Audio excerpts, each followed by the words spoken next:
Good evening. Take a look at these two photos. Now ask yourself, which one of these are more appealing to you? While looking at these, understand that reefs take thousands of years to grow, yet only a few years to destroy. Hi, my name is Will Hickman, and today we're going to be speaking about our fragile reef system. For over 20 years, I've had the distinct pleasure of training people to scuba dive, as well as experiencing our fragile reefs all over the world. I've also had the displeasure of diving these same sites and seeing them being destroyed and dying. So today, let's go over what reefs actually do, what causes them to be harmed, and once we understand that, we can also understand what we can do to help. So first off, let's ask ourselves, what do reefs do? We can break this down actually to something that a lot of people have at home. A lot of people do have aquariums. If you have an aquarium, you already know that you have to use filtered water, or you have to filter the water or clean the water. If you have a saltwater tank, you may have an algae skimmer. Now, by cleaning the water or filtering the water, you're helping the water and the environment actually breathe. Well, our reefs are actually the lungs of the ocean. To say that they filter out debris and they put nutrients into the water, good nutrients. They also help protect our shoreline from erosion. So as waves are coming in from far out to sea and you have a tidal movement back and forth, what happens is these reefs that are set up the waves will actually hit the reefs underwater and slow that tidal movement down. That way there's less erosion. On more of a humanistic side of that, the reef also provides 500 million people a year worldwide with food as well as economic growth. So what's causing the reefs to become ill or die or even destroyed? Well, a couple things actually. One of the things is being caused by nature, and in other words, heavy storms like bad hurricanes are popping up, or typhoons. Another one would be earthquakes or even marine life that are destroying it. In fact, there is a rather large sea star over at the Great Barrier Reef that literally just crawls its way over the reef and eats everything that's underneath it, leaving the reef bare and void of all life. In fact, that's something they're looking at trying to control over there at the Great Barrier Reef. Now, more sinister, though, is what we do as humans. So what do we do as humans is we're wasteful creatures. So, for instance, we have wastewater that's discharged from power plants. Well, this water is actually heated water. When you introduce heated water into the ocean, it sometimes causes algae blooms. Now, the reason why that's important to control to not have those algae blooms is because the reefs are living organisms and in an environment, they require sunlight.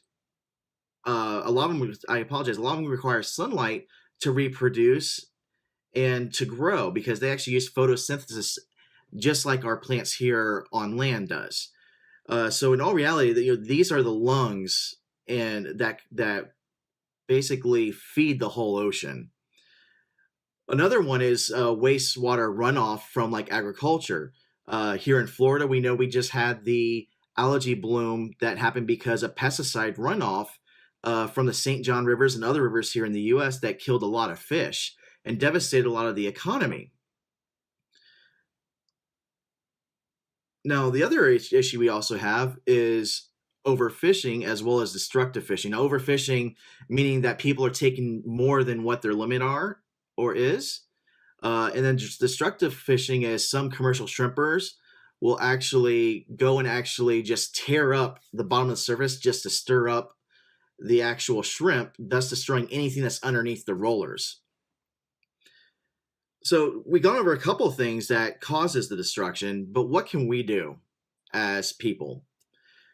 Simple steps can be done on an everyday basis to help curb the impact of the reefs.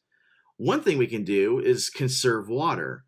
If you conserve water, you're actually creating less runoff. Less runoff means that you have what's what's essentially clear water for the reefs to actually use photosynthesis to grow. Along with that is using less pesticides on crops and gardens and lawns, because again, that's going to cloud up the water.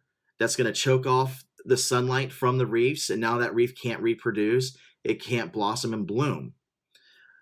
Another thing we can do with that is also recycle. Now, many of you have seen pictures of marine life caught up in fishing line or in the Coke can rings that they use for the Coke cans, things like that. And it's real disparaging because these animals are dying and it's also polluting the reefs. Another way you can do that is being a responsible snorkeler or scuba diver. And this is something that I advocate to all my new divers is when you're going down on a reef, especially when you're a new diver, is not touch anything. We have a saying in diving, it's called leave nothing but bubbles. In other words, don't pollute, don't kick up the ground or the coral, because once you touch coral as a snorkeler or a scuba diver, that coral then is very susceptible to becoming infected with disease and possibly dying. Another thing that we can do is volunteer to help and clean up our shorelines and our reefs. If you're a certified diver, there's several dive outfits, whether it be a marine aquarium like Florida Aquarium or Moat Marine. They put together a lot of great trips that will actually go out to these reefs and help clean them up, or even the shoreline. And the biggest thing we can all do is really spread the word. Look, the point is this, though. Our reefs are dying. If our reefs are dying, then our planet is dying.